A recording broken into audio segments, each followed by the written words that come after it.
Welcome back. It's the Big Blue Banter, New York Giants football podcast. I'm Dan Schneier, joined as always by my co-host Nick Filato. Today we are here to continue a little bit of our draft recap coverage. And for those following along, did a 30,000-foot overview of the entire draft. We broke down each day of the draft. Later this week, we're going to have John Schmelk on from Giants.com. That has just been confirmed. That's been in the works for a while. I'm happy that we can finally find some time. He's a busy guy, and he's going to a bunch of Nick games, so good for him on that front. But he will talk Giants draft with us as well. And we might have somebody else on. We might have a second guest. We're also going to probably work through the other divisions' grades. I think it gives a good way for us to look at what other teams did, different philosophies that other teams used. I think it's just interesting to look at. And where some of our favorite players, Nick and I, went in this draft. Though, I will say this, on today's NFC East recap, Nick, you're going to hear a lot of players that Nick was a big stan of in this draft, specifically the Washington football team. And even myself to another team, the Cowboys. But having said that, one of the players who was a my guy in this class was drafted by the Cowboys. I think he wouldn't have been a my guy if I thought he was going to be drafted in the round the Cowboys drafted him. So we'll talk about that a little bit today. We're doing the NFC East grades, Nick. How are you doing today? Any sleep for you last night? Yeah, I got a little bit of sleep. I've been grinding through some Trey Hawkins, the third film from Old Dominion, some Javarius Owens film. So I'm just kind of trying to finish up my film work on these day 3 guys and then go right into the UDFAs. But it's exciting, man. It's a lot of work, but it's exciting.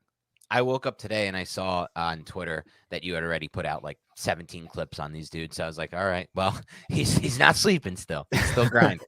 And I appreciate that. I respect that as well. I have a flight coming up, so I've already downloaded some Caddy Cut Up, so I plan to watch some stuff. But my focus is probably going to be, at least for this flight, on Eric Gray for now. And I'll work my way down to the rest of the players as we move back.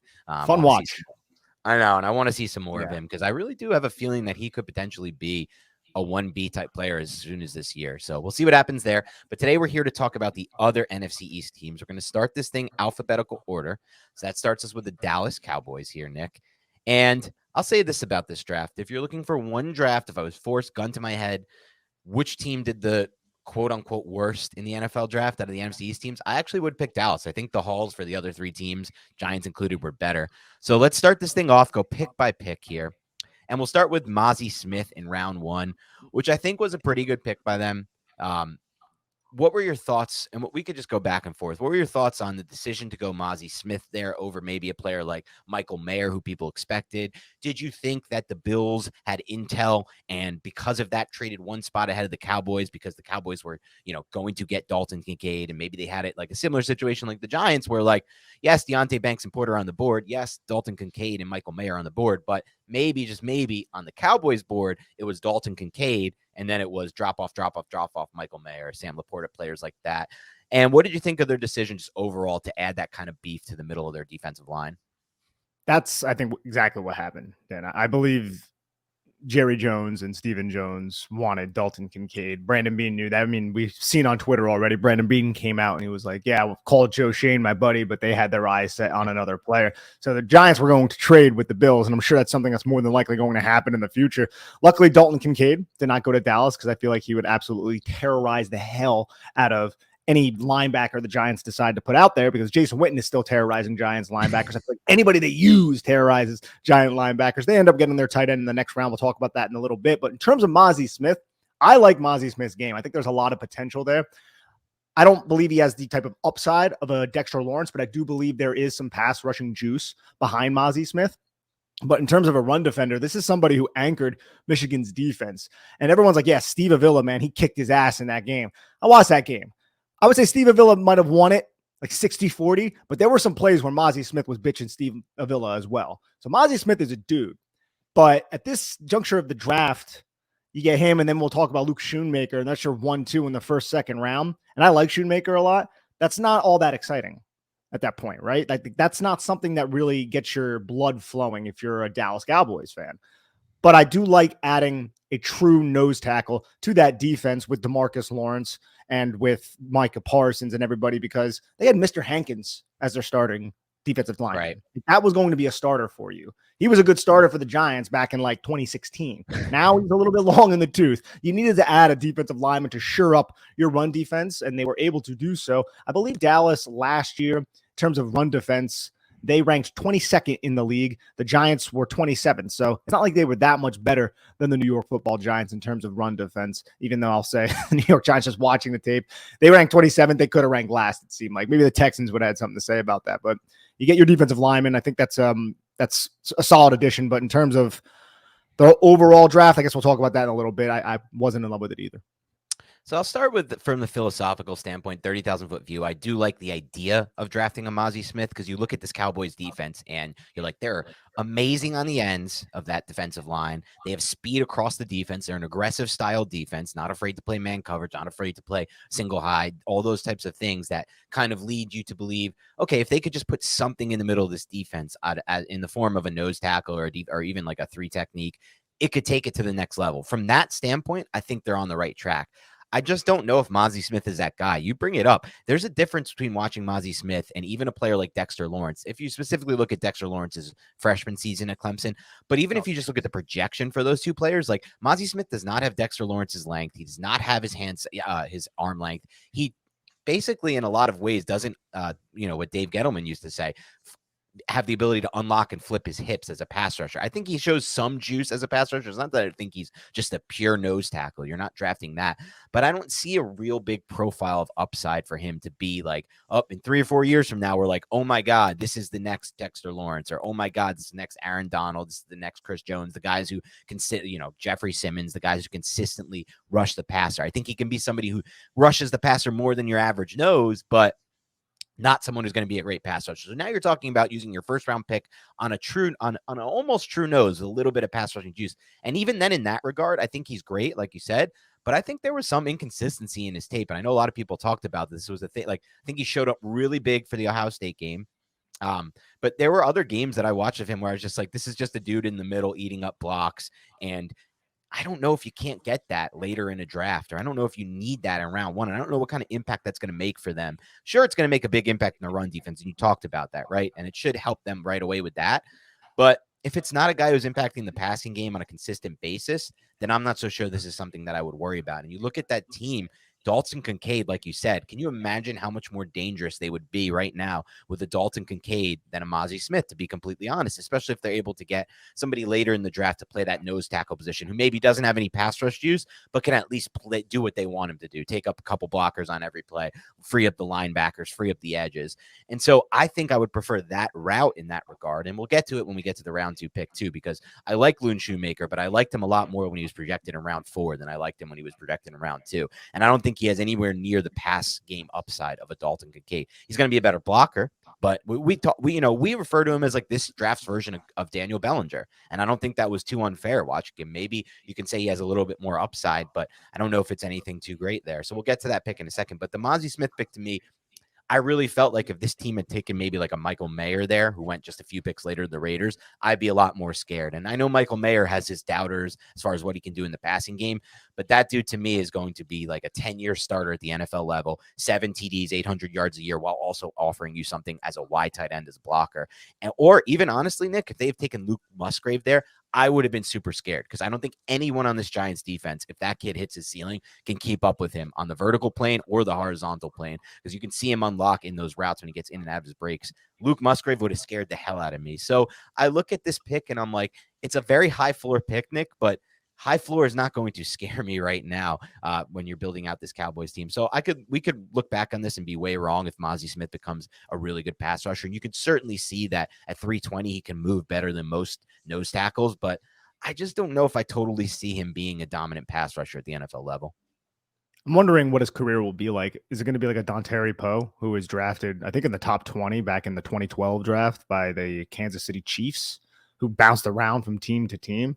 Is that the type of upside that we're talking about? Because I do think he can move. He's not just like a stiff eating blocks, like a 2-gapping, 2-down type of defensive lineman. I do think there is upside for him.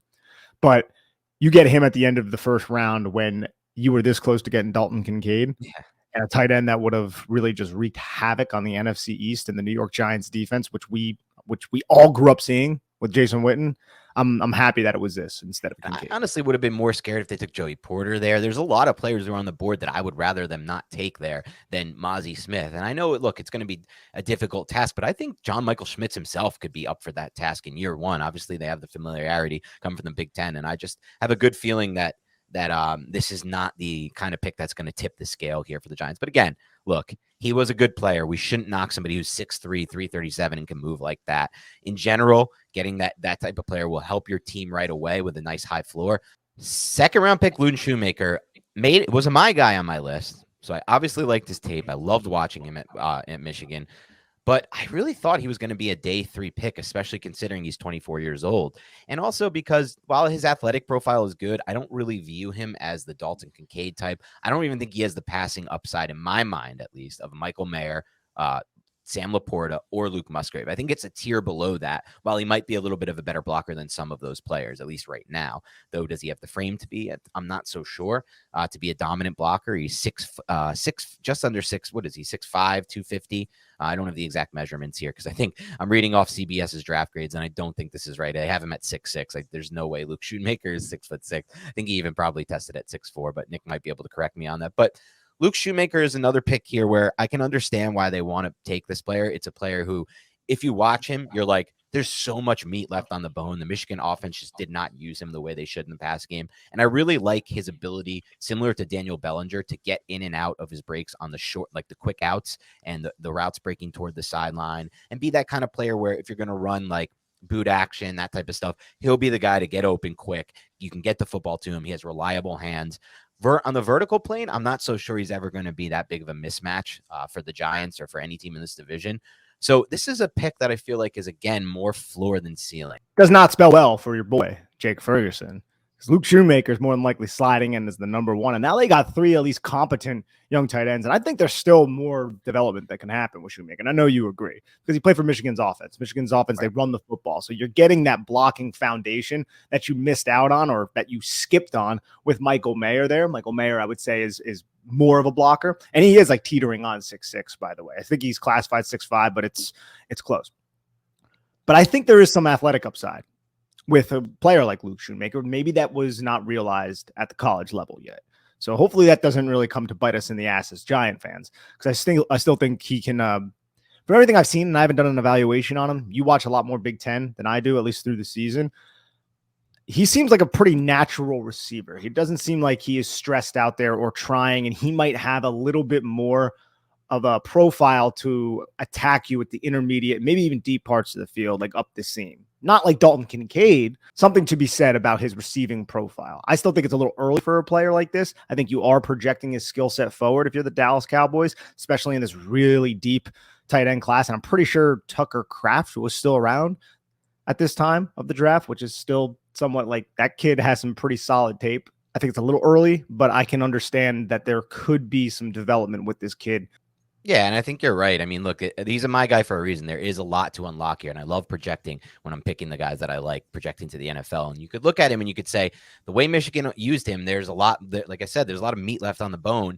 But I'm not so sure I see more like a vertical athlete there. I see more of the linear, the horizontal type of tight end. And maybe you're right. In the intermediate range, he could be like that Jason Witten type that ends up, haunting the Giants for a long time. I think there is upside for that. But I looked at him and I looked at an athlete like Tucker Kraft. I'm happy you mentioned him. And I saw a lot better of a functional athlete in space with Tucker Kraft. And that maybe not testing wise, because I know Luke Schoonmaker crushed it with his testing. But when I watched the two, I think there's a little bit more juice as like a yak type tight end with a Tucker Kraft type than a Luke Schoonmaker. But Luke Schoonmaker obviously has more upside as a true wide tight end, a blocker with a blocking profile. So it's not this pick. I definitely think has a little bit more upside at where they got them than a Mozzie Smith type for me, just at where they got them for value.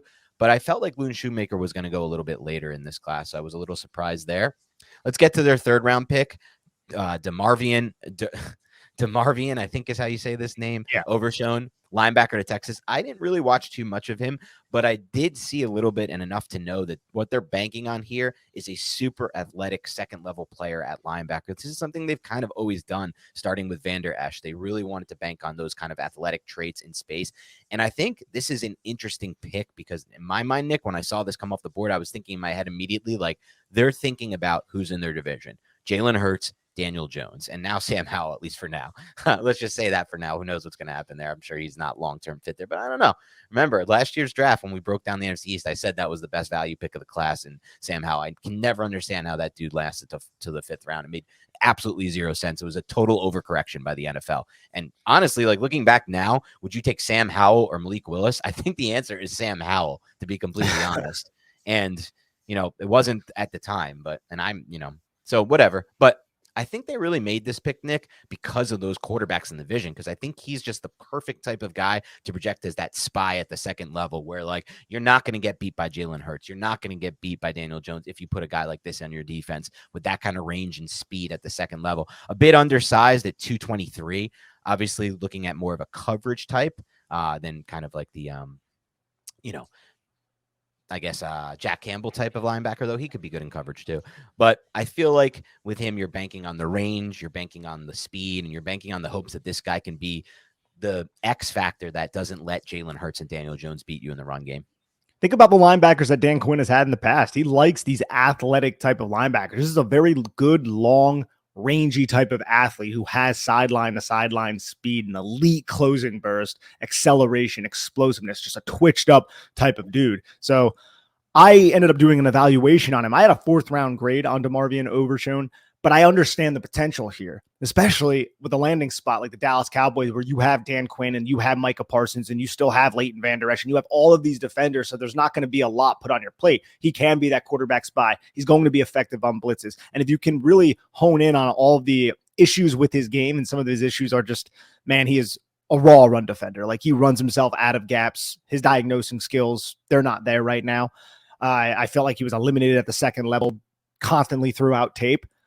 But allow him to be a run and chase type of linebacker with his type of athletic profile, you might find a pretty damn good football player in there. So this is kind of another take a little bit of roll of the dice, see what you can find out of him, get him with a good coaching staff, and then try to develop the traits that he does have, because not a lot of even linebackers in this class have that type of closing burst, man. Like, when he has you teed up and he brings the violence to the point of attack, he can just take you and deplete you. So that's kind of where I'm at with Overshown. I don't think he's going to be a day one starter, but he's somebody who, if he develops, watch out. He could be a solid football player.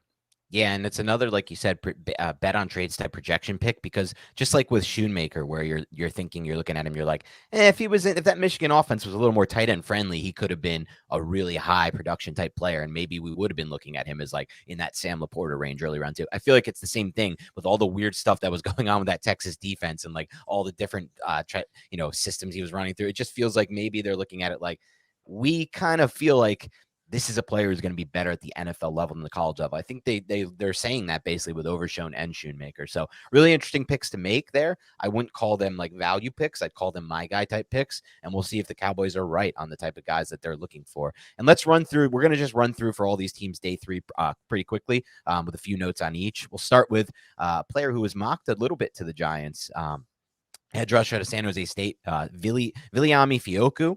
Then Asim Richards, the offensive tackle out of UNC in the 5th round. Then in the 6th round, they got Eric Scott, the cornerback, and then Deuce Vaughn in the 6th round. I'm sure everyone saw the video. And look, I'm a Giants fan, Nick. We're Giants guys, but it's impossible to not follow this game, love this game the way we do, and not feel at least a little bit emotional and happy when you see what happened with Deuce Vaughn, where, his dad is literally a scout for the Cowboys and he gets to draft his son. I mean, they draft his son to the team. It's just, in my opinion, one of the coolest stories of the entire draft weekend. And Deuce Vaughn, by the way, as I was watching a little bit of tape on him after, because obviously we evaluated him and I liked him a lot. I remembered with him, man, he could be, I don't know, man. I know he's 5'5", but like, you watch Deuce Vaughn, you watch Eric Gray, there is a different level, in my opinion, of athleticism with Deuce Vaughn. When he makes his cuts and gets in the open field, I haven't seen too many runners in this class, in my opinion, who can do the thing where they're running one way down the field, and it's like, all right, this dude can only go one way now, and then he just is able to kind of plant in the dirt and cut back the other way and lose no speed. It's crazy how little momentum and speed and acceleration he loses when he makes his cuts, which I think is a really interesting trait with Deuce Vaughn. So I thought that was a great pick. And then they take a flyer on Jalen Brooks, the wide receiver, in the last round. Any thoughts on their day 3? Yeah, just Deuce Vaughn. Deuce Vaughn, you watched him against Alabama in the last game for Kansas State, and it's just like, this guy's running all over Nick Saban's defense. And another one of those players who is small, like a very small profile type player, like 5'5", insanely small. 179 pounds, and that could be used against him. Allow a linebacker to tee him up. It's going to hurt him. But he's also a very small target, has pretty damn good contact balance for a player of his size, good vision. And then, as you already spoke on, the athletic traits are also there for a player like Deuce Vaughn. I could see him being like a situational third down back who comes in every now and again and makes some sort of annoying play that we all go, oh my, Deuce Vaughn, really? Similar to Boston Scott, which is scary for anybody. He's who is a better version of Boston Scott, though. Boston Scott's pretty good, though. Like I feel like a lot of people say that about Boston Scott. Boston Scott, to me, is a pretty good running back. Like for all things considered, he's not Miles Sanders, right? Who's no longer with the Philadelphia Eagles, and now they got DeAndre Swift, which we'll talk about here in a little bit. But he's a pretty good running back. And then Deuce Vaughn, I think he's going to be that for the Cowboys as well. Maybe not a 1B to Tony Pollard, but a situational back who will be rotated within the offense. Yeah, I think that's a great point. I think he's more of like to me, I'm viewing him more as like a rotational back that they use on the early downs, actually, because I think if you're going to use him on third down, you better put him out in the pass, in the pass play as a route runner. I don't know if you're going to trust somebody it's not that he has no experience of it, but at 5'5", 170, like you want to leave that dude in pass protection. I don't know about that. Though then again, we've seen like some of the smaller players actually be good in pass protection at the running back position. I think the best I've ever seen personally do it in pass protection was Clinton Portis back in his days with Washington. And Clinton Portis wasn't the biggest back in the world. He was just really damn good at pass protection. So that was definitely the pick that stood out to me the most. I'm wondering if they use him like in the slot and stuff too. Oh man, that would be a problem because that's a thing. Kansas State flexed him out and used him there, and we've already seen with the Giants they have a lot of issues when teams actually feature the running backs in the pass game. So but now we have linebackers. We actually have linebacker.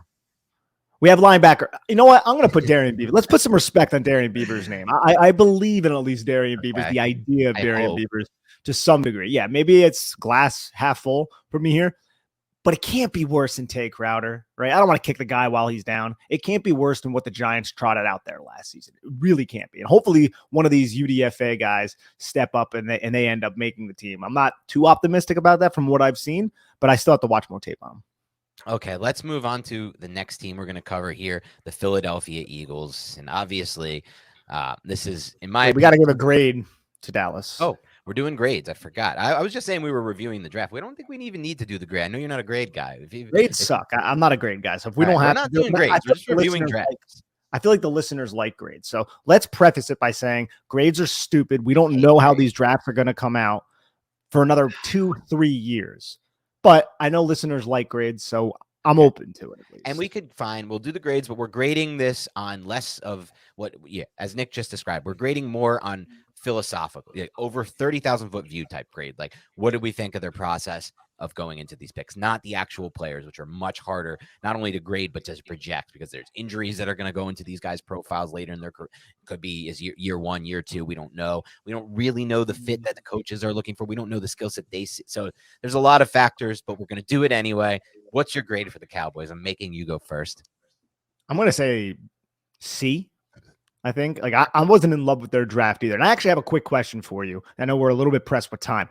Would you have rathered, if you were the Dallas Cowboys, jump up to the Jacksonville Jags and trade the similar haul that the New York Giants did, and then secure Dalton Kincaid, or sit there, get Mozzie Smith, and still have Akeem Richards or a player like that later on in the draft?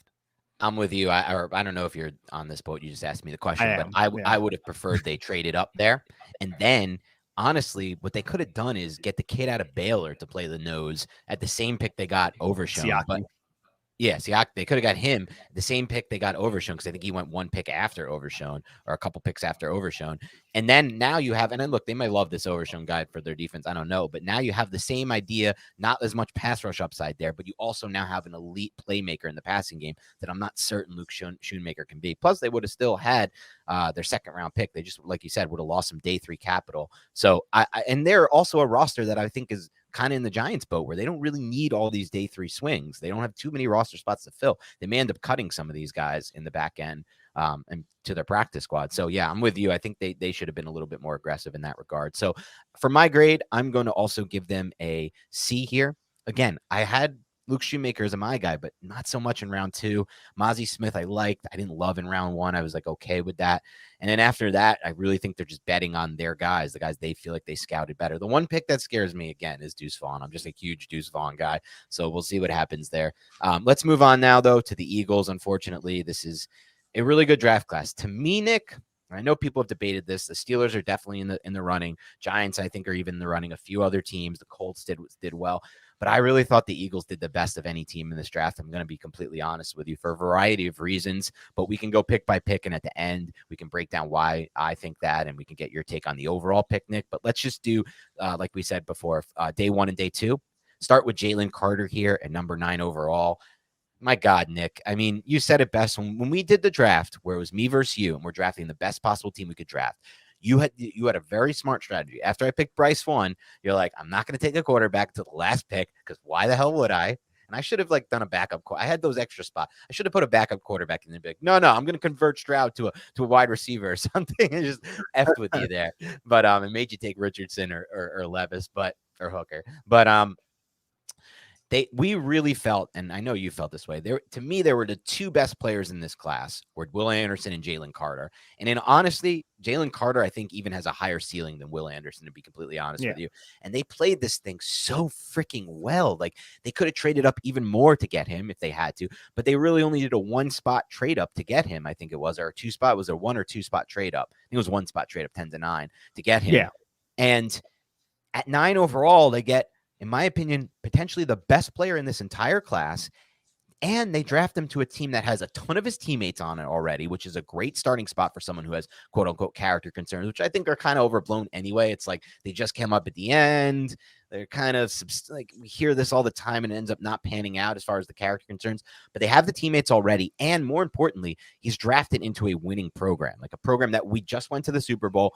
Didn't really lose much. I don't think they lost anything at all. They're only getting better, unfortunately.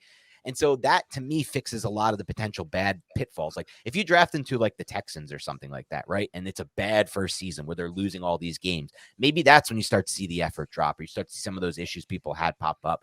But on a really good team like this, I'm not so sure that's going to be the case. So this was a devastating pick. My brother, who may be listening, maybe not, Matt Schneider, was just angry the entire draft. Like from pick 2 on, he was like, don't do it. It's going to happen. It's going to happen. Every single pick that came off the board that wasn't Jalen Carter just made him so mad. And then finally the Eagles got Carter and it was like, all right, well, here it is. So they did lose some stuff. They lost Isaac Seumalo and they lost 2 linebackers, Kaiser White, and then obviously TJ Edwards. And they might have even lost other people, but that's not the point. The point is Howie Roseman, and I don't want to sit here and just give this guy a bunch of pats on the back, but he really deserves it. He loses these guys in free agency. He has contingency plans within who have been with his team for over a year. Last year, they drafted Cam Jurgens. Remember, we talked about it. He was a center, supposed to be the backup to Jason Kelce. Now he's more than likely going to slide in and play right guard. They drafted Nakobe Dean in the 3rd round after he fell. Now he can man the linebacker position. And now you get Jalen Carter. And you already brought up all the good points, man. He has Fletcher Cox, Brandon Graham, Josh Sweat, Hassan Reddick, Darius Slay. All of these players who are leaders, who have been in the NFL for a while, who know what it takes to get to a Super Bowl. Some of them know what it takes to win a Super Bowl, who are going to keep this kid in line and have him buy into this program. This is not good for the New York Giants. It's not. Because even without Jalen Carter on this team, Dan, this is a very tough assignment to block, as the Giants realized 3 different times last year, and then the most embarrassingly in the playoffs. So, I don't know, man. I'm distraught about this pick. I think this sucks. I really think it's the best situation for Jalen Carter, and it's not a great situation for the New York Giants, Dallas Cowboys, or the Washington football team. Even after drafting John Michael Schmitz, we still have issues potentially at left guard and right guard moving forward. We don't know. John Michael Schmitz, to me, is no guarantee to be able to block a Jalen Carter type or the kid they took from Georgia last year. I'm blanking on his name now. If he can get his Jordan Davis, who had injury last year, but if he comes in and becomes the best player he could be, now you got those 2 in the middle of that defense. Just seems like a tough assignment for the Giants, a really, really tough assignment. But then we move on to their second first-round pick, and this one was almost even more annoying to me, Nick, because he was falling. I didn't understand why he was falling. It felt like he was only falling because teams were so gung-ho. We got to get this receiver. Like there was such a wild tackle and receiver run. Like all teams were really not needs-based drafting to me, Nick, but in some ways needs-based drafting at tackle and receiver. Because I didn't think any of these guys were the greatest tackle that every class we ever saw, the greatest receiver class we ever saw. All of them we talked about had their warts at both positions, outside of maybe Paris Johnson at the tackle position, and I could go with Broderick Jones maybe too, and Jackson Smith and Jigba. But as those receivers came off the board, as the offensive tackles came off the board, as the tight end Kincaid, as you're getting some of those picks that kind of teams are focusing in on there. Guess who keeps falling? Nolan Smith out of Georgia, a player who you loved, I loved. It's immediate. You watch his tape, you love the way he plays. And I got to be honest with you, Nick, I think if he wasn't injured last year, he would have been an obvious top 10 pick in this class and an obvious top 15 pick in this class, because maybe the pass rushing profile isn't the greatest thing we've ever seen, but the way he plays the game is just so obviously going to work as a starting level at the NFL, starting player at the NFL level. He was the highest graded run defender at that position.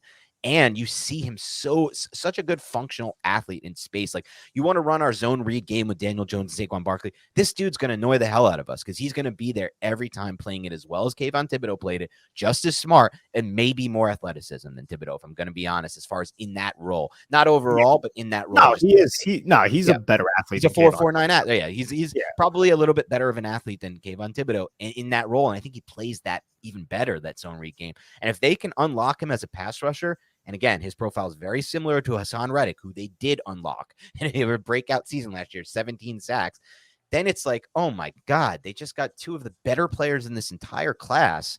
I think they could be two of the 10 best players in this class at round, 9 and 30 overall after going to the Super Bowl. Like, that makes no sense. It doesn't even add up. Dan, they have Josh Sweat on their team, who they drafted, I think, in the 4th round out of Florida State back in like 2017 or something like that. And I loved him in that draft, but he had a lot of injuries back at Florida State. We hardly talk about this dude. He had double-digit sacks last year. He's an absolute beast. He's developed in the exact manner that they wanted him to. And he's like an afterthought, because we're talking about Brendan Graham and Fletcher Cox and Jordan Davis and Hassan Reddick.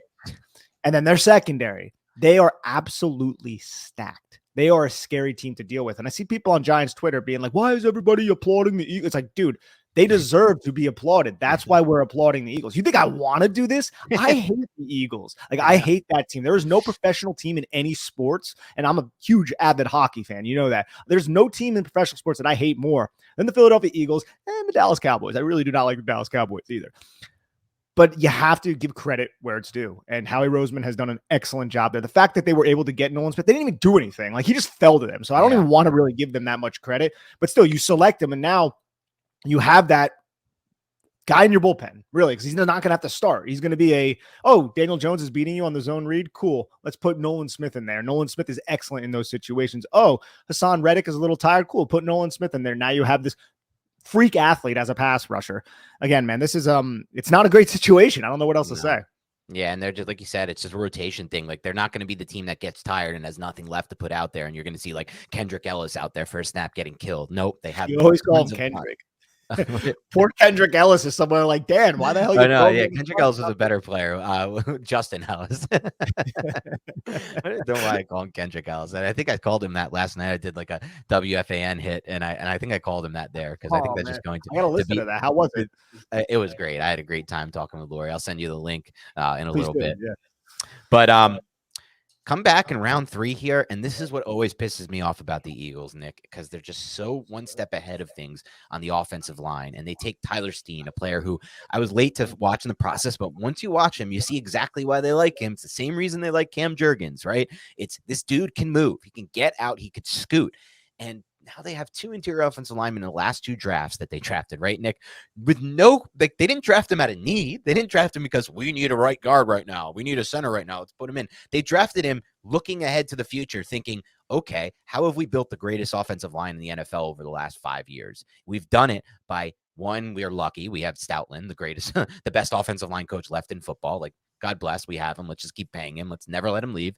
But 2, we keep drafting not for need. We draft to build out this offensive line over time and have backup plans and have depth and have competition and have talent that we don't need to throw in right away. Because if you throw an offensive lineman right away, sometimes it may mess up his mental game. If he's not blocking well at the beginning, he may never be the same player. I feel like in some degree that happened somewhat with Eric Flowers, though. Probably with Flowers, he just was never meant to be, and it was just a bad I think Eric evaluation. Flowers had some character things too. But yeah, like, I don't think he was a coachable person. Right. And if that's the case, then it's like, then it doesn't matter. But in this regard, taking a player like Tyler Steen 1 year after taking Juergens, who, like you said, is probably going to start at right guard, but now he has competition, a talented player that could potentially start over him. And there's even a chance, honestly, between Juergens and Steen, where it's like you may have a better player than Isaac Salamalu, at least maybe not in year 1, but maybe in year 2 already. And now you would just have a team that just understands how to draft. Like, what did they do? They drafted 2 front 7 players, and then they drafted an offensive lineman right away in this class. They don't need those positions right now. They might need linebacker more. They might need whatever more, though they don't really have any needs, unfortunately, on this roster besides safety, which they then address with their next pick. But they're addressing what wins in the NFL, building out the trenches, and they're doing so before they need to. And it's just, I was frustrated when I saw this pick because I was hoping they would blow it on something else they didn't need, or just not go offensive line. Maybe one day we'd see an Eagles offensive line that wasn't dominant, but it just feels like I don't know, like maybe when Lane Johnson retires, there's an opportunity for them to have a hole there. But other than that, this just feels like a team that just gets it on the off, with building their draft out and with never letting the offensive line fall. Death taxes and Howie Roseman addressing the offensive line. I mean, or the defensive line for that matter. Like it's a general manager who understands that you win in the trenches. And Tyler Steen, dude, correct me if I'm wrong, doesn't he have that Kevin Booth body? You know, that is a good call. I kind of see that Kevin Booth body now. I never thought of that. Kevin Booth, man, he had a very distinct body. If you don't know what I'm talking about, just look up a full picture of Kevin Booth. You could always know that Kevin Booth was on the football field as a Giant fan.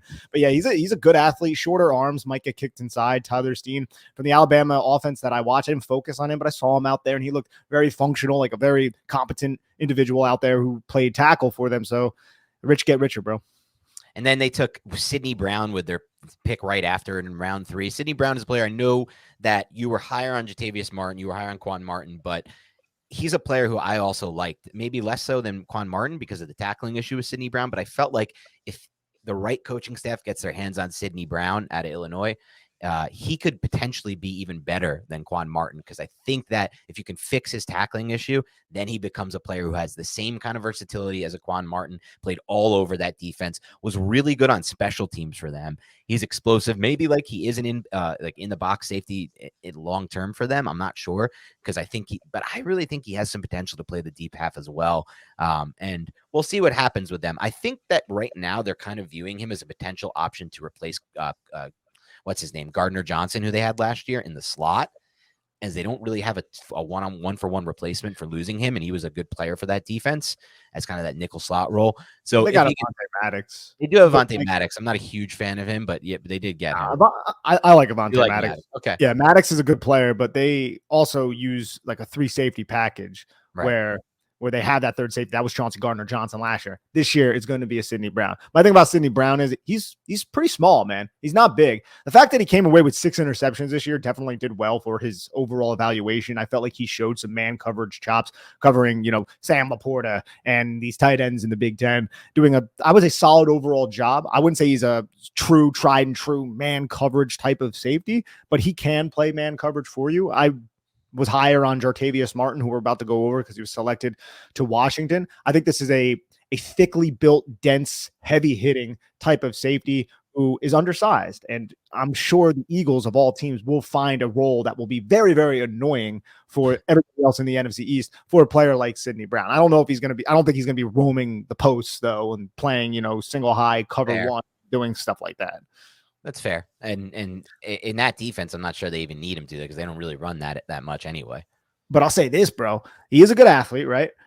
They got Reed Blankenship as an undrafted free agent last year, and he gave them very valuable snaps. So they're pretty used to taking these secondary pieces, these young guys, and developing them and allowing them to flourish in the right role within their defense. So I think Sidney Brown had a lot more upside than a Reed Blankenship, who played well for them last season. Fair enough. I'm going to run through the day 3 picks, but I want to spend a little bit more time on these than we'll do for any other teams, because they are a little bit more intriguing, unfortunately, for our sake, than anyone else's day 3 picks. Start with Keely Ringo, the corner out of Georgia, who at first had some first-round buzz. They end up getting him in the 4th round. They were smart enough to have that early 4th round pick via trading. So because of that, you get the last of the talent left on the board around 105. In my opinion, it really fell off around 120, around the pick where Tyler Scott came off the board, Nick, which I think was like 124. That's when I really felt like now you're getting into you got to really project these guys to your system, my guy type players. But Kelee Ringo, then Tanner McKee, man, I'll say this, Nick. I didn't love Tanner McKee when he was being talked about as like QB3 or QB4 in this class. I know Mike Renner's like a huge fan of him. He had him as like a top 30 pick. Remember, we were doing the mock draft simulators for PFF, and like Tanner McKee was just like always staring you in the face starting in round 2. But that was Mike. This is to me. What'd you say? That was Mike. That was Renner. Renner's a big fan of him. He is. He planted his flag. That's his guy. But I'll say this, like this to me is just the exact pinnacle of what Howie Roseman does. You talked about it in round 1 with Nolan Smith. I think he's doing the same thing here in round 6 with Tanner McKee, because 12 quarterbacks come off the board before Tanner McKee. But can any of them actually get the ball down the field with an NFL arm talent, with the actual NFL arm talent that you can trust? Because like a lot of these guys like Jaron Hall and these types of quarterbacks, I've seen these guys in the NFL, man. You can play them so easily. You crowd the line of scrimmage, you play one single high safety, you drive on all the short routes, and they have no NFL arm talent to get the ball outside the numbers down the field in the intermediate and deep range. And it's so easy to play defense against those guys. To me, they have almost no shot. Like you can get some, like, what was the dude who had like a couple good games for Baltimore and people got excited about him a couple years ago? The kid out of Tyler one Huntley? of those West Coast. Yeah, Huntley. Remember, people are starting to get excited. He had his little run with the Ravens 2 years ago. Like, oh, should the Giants look at trading for Huntley? Is Huntley in a high upside trade? Now you see him this past year, once NFL defenses adjust to him, they have film on him, and he's nothing. He can't run the pass game. And those guys, in my opinion, who don't have those kind of like real live NFL arm to get the ball down the field. McKee was one of the few in this draft who could get the ball down the field. It's not the best arm in the class, but you watch a little bit of McKee and you could see it. He's throwing a deep post that actually gets over the top and like and gets to the spot. And I'm just like, they're getting this dude this late at 6'6", who people think is a really good processor with an actual NFL arm, not these fake arms. And I'm just like, here I am again, looking at the Eagles, like, how does this happen? And then finally, Ojomu's a player who was mocked at times to the Giants. They get him around 7, whatever there. But you add another thing to this mix, which we didn't mention and deserves to be mentioned. They also get DeAndre Swift. That's part of their day 3 haul, like they trade a couple picks, they swap some picks, they lose a late 4, and now they have DeAndre Swift on their roster for a year.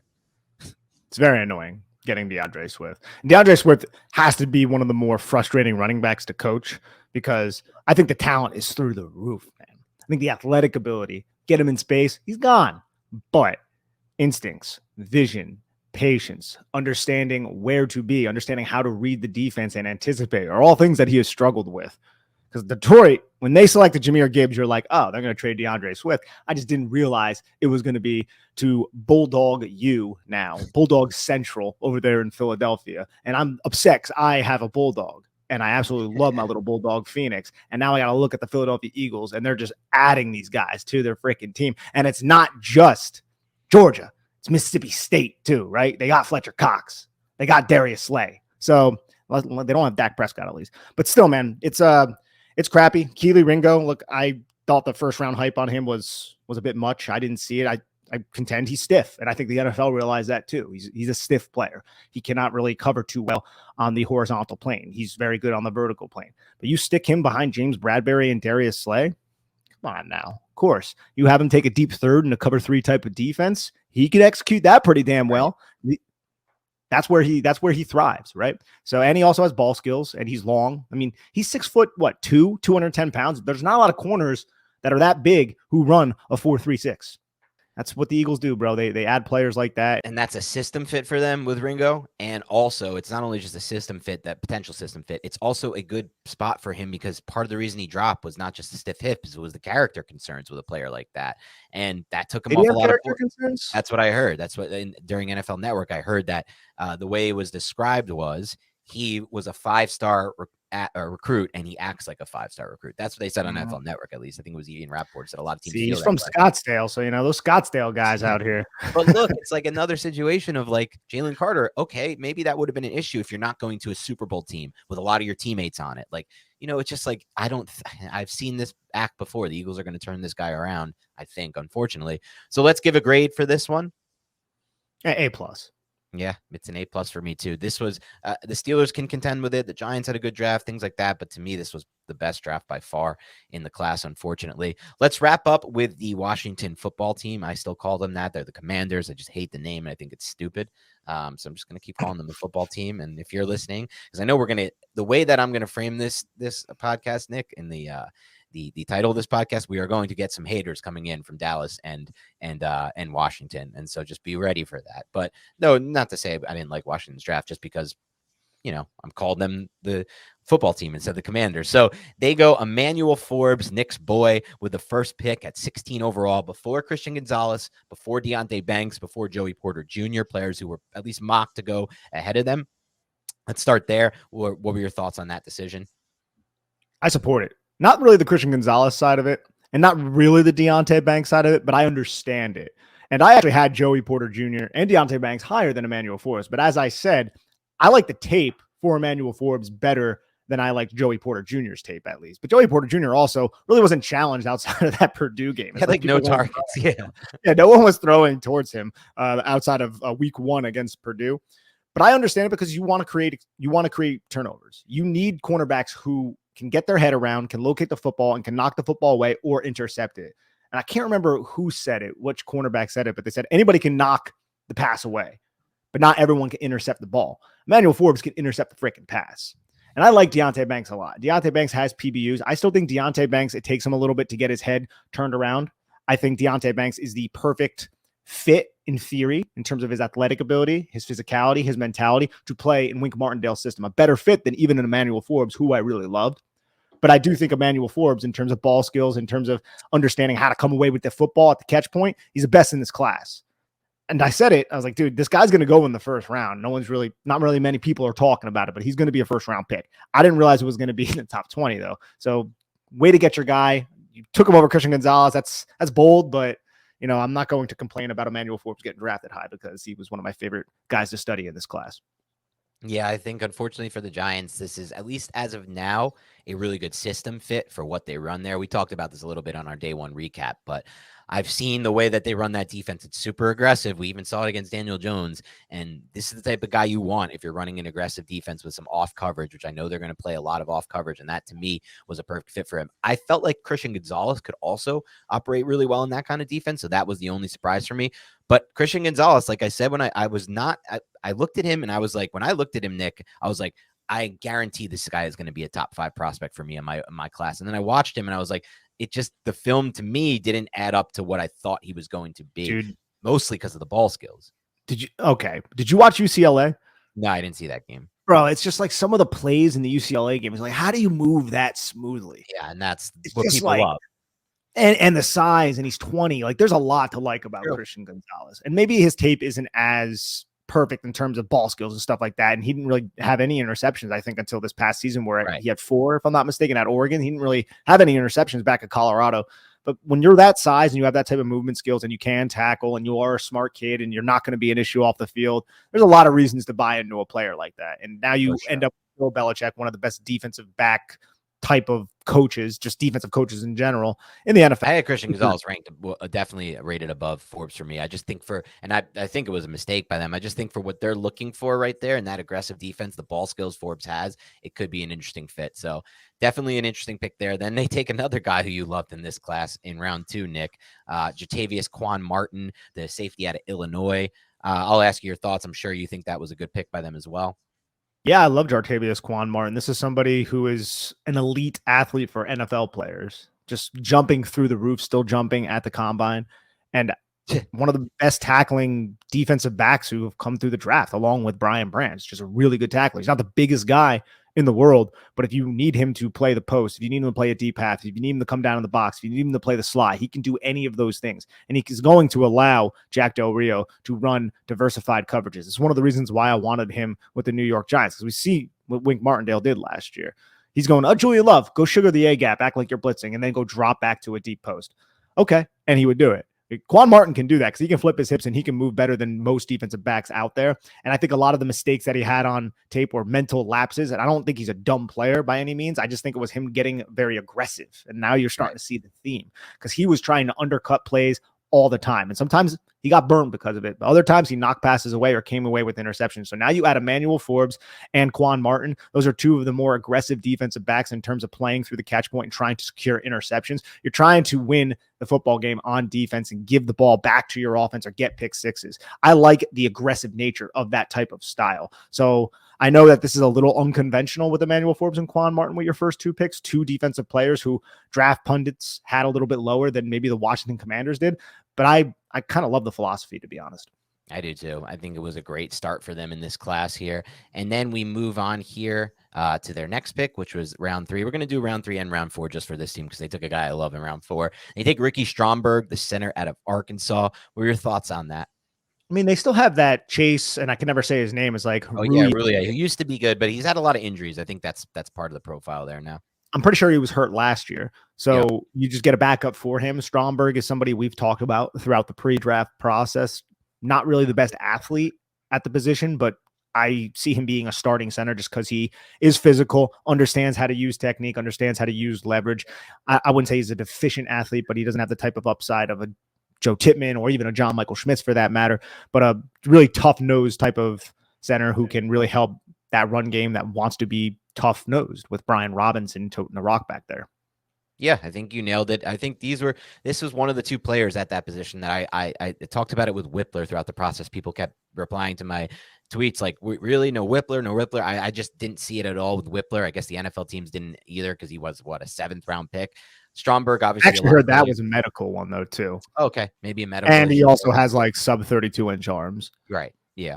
I just didn't project it the same way. And Stromberg was a player who people like, you're going to love. Just watch this dude. And I didn't really see it with him as well either. But obviously the football team likes him. And I just like their idea of going interior offensive line. We'll do one more. Braden Daniels, who they took out of Utah with their 4th round pick. I love that pick by then. And I guess they're going to have the idea of moving him to guard. So they have 2 now interior offensive linemen there with back-to-back picks. And his athleticism is through the roof. So we'll have to see what happens with him. I think they're going to have to get him much stronger, and he's going to have to. And I really think with a 6'4" frame, you can probably put on 10, 15 pounds to get into that 315 range. But if they do, he could be a really good guard for them, really athletic, get on the move. And then KJ Henry, they took the edge out of Clemson, who has a lot of athleticism as well. Round 5, Chris Rodriguez, the running back out of Kentucky, round 6, and Andre Jones to close out their draft. So for grades, yeah. I'm going to give them, you know what? I got to give them an extra plus because they went with 2 guys who were my guys. They were bolded my guys. Not like, I didn't have them bold. They were bolded my guys. So I'm going to give them a strong B+. Okay. I actually was leaning in that direction as well.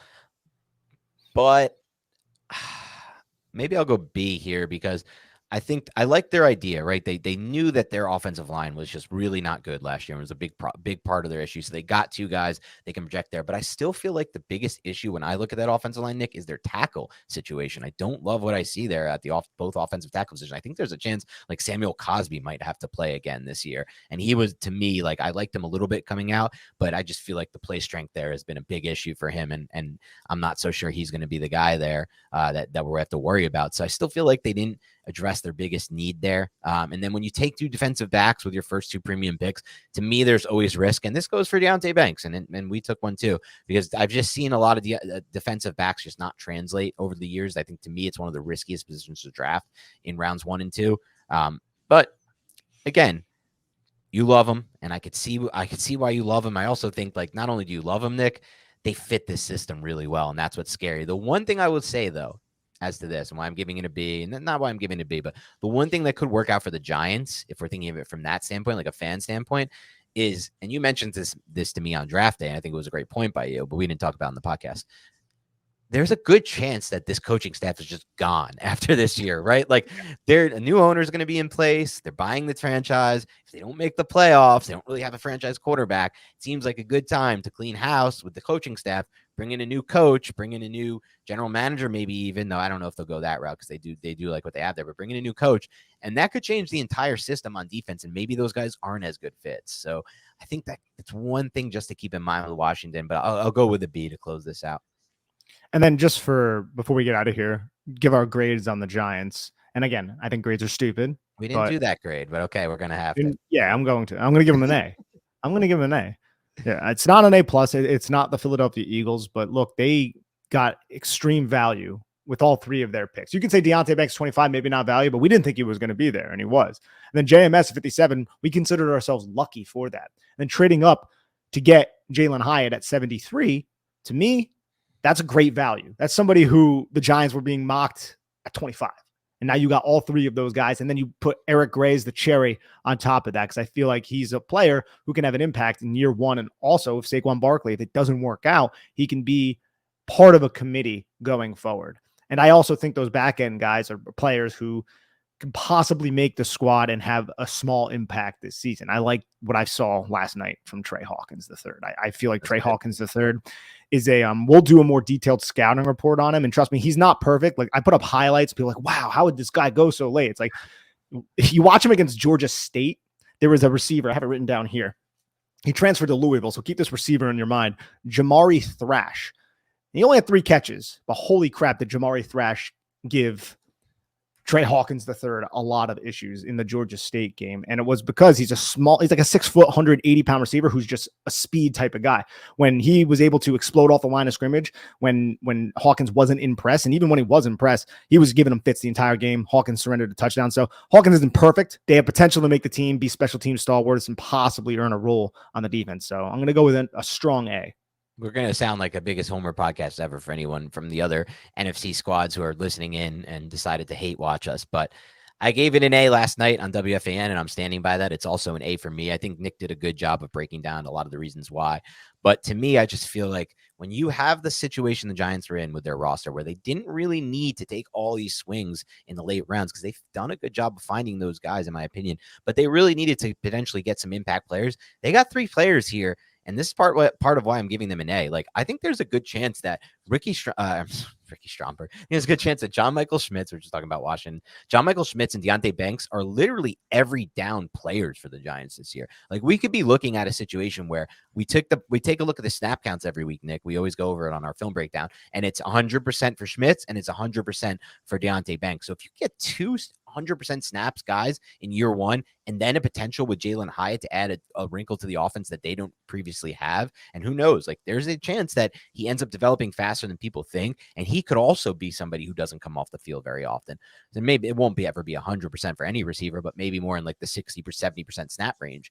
So to get 2 definites, potential every snap starters, and then another guy who's going to play a big role in one draft class, to me, that's good, really good. Like, even if you look at the Eagles class, they're probably not going to get any every down snap player unless Jalen Carter is, and that's not a good comparison, because like Jalen Carter and Nolan Smith could potentially offer more on 60% of the snaps than these dudes and the Giants can offer on 100% of the snaps. But it's just something to look at. Like, looking across the board, I feel like the Giants had the best class of the NFC East as far as just immediate starters. Yeah, the Eagles also don't need to bring guys in college football to play. Good point. If they needed to, they could. Right. You're right. You're right about that. So just something to consider there. But anyway, thanks everyone tuning into Big Blue Banter podcast. Have a great rest of your week, and we will talk to you soon.